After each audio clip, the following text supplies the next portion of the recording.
1992 में सोवियत संघ के टूटने के बाद पश्चिमी देशों के वैश्वीकरण के कारण पश्चिमी मल्टीनेशनल कंपनीज एमएनसी दुनिया के ट्रेड पर छाई रहीं।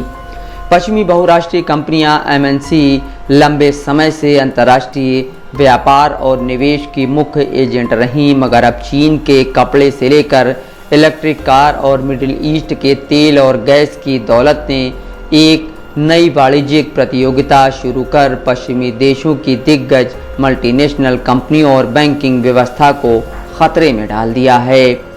इसराइल और प्रतिरोधी ताकतें मारकाट की अगले 3 से 5 साल में अमेरिका इसराइल का दुनिया में वित्तीय कंट्रोल चीन और मिडिल ईस्ट खत्म कर देंगे, जिससे अमेरिका का वित्तीय संकट शुरू होगा और वह सोवियत संघ की तरह टूटने के कगार पर आ जाएगा।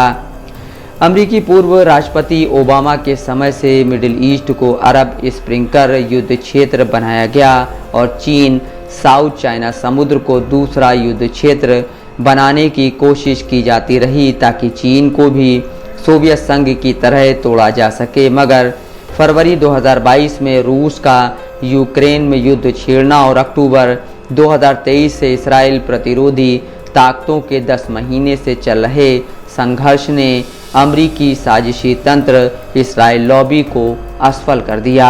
उधर कई सालों से दुनिया में चीनी व्यापार का विस्तार 2 रूपों में हो रहा है। पहला है वैश्विक आपूर्ति श्रृंखलाओं के जरिए से चीनी कंपनियों द्वारा $800 बिलियन का दुनिया में व्यापार और दूसरा मलेशिया से लेकर मोरक्को तक पिछले साल $160 बिलियन का कारखाना खोलकर चीनी कंपनियों को अमेरिकन ट्रेड सैंक्शन से बचाने का उपाय ढूंढ लिया है।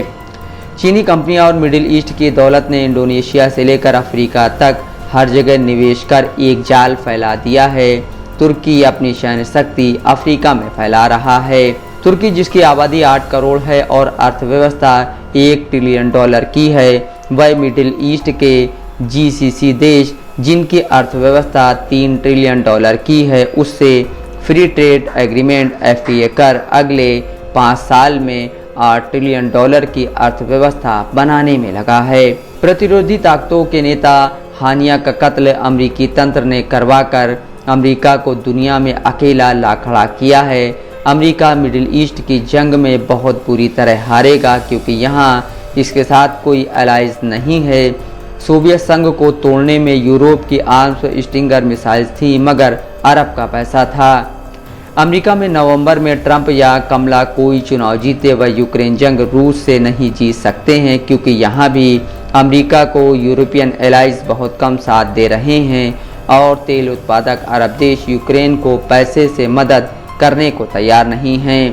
ट्रंप अपने पहले राष्ट्रपति काल 2017 से 2020 में चीन को सुपर पावर बनाकर चले गए और बाइडेन ने यूक्रेन इसराइल युद्ध में फंसकर अमेरिकी मल्टीनेशनल कंपनीज को कटघरे में ला खड़ा कर दिया है। इसका नतीजा यह हुआ कि हानिया के कत्ल के बाद पिछले 48 घंटे तक अमेरिका का शेयर बाजार गिरता रहा और कंप्यूटर चिप्स बनाने की बड़ी कंपनी इंटेल का शेयर शुक्रवार को 70% गिरकर $21 पर बंद हुआ। 40 साल से इसराइल में इंटेल के 12,000 लोग 3 शहरों में काम करते थे जो 10 महीने से तकरीबन ठप था, जिसके कारण इंटेल ने 15,000 लोगों को काम से छटनी करने का फैसला लिया और 4 महीने में शेयर अपने अधिकतम दाम $51 से गिरकर $21 पर पहुंच गया। अब देखना है कि इसराइल का मार्केट और कितनी अमेरिकन कंपनी को बर्बाद करता है और चीन की चिप्स VKSJ टेक्नोलॉजी कंपनीज इससे कितना ज़्यादा फ़ायदा उठाती हैं। मोहम्मद सीमा अफजमन, दस्तक लाइव न्यूज़।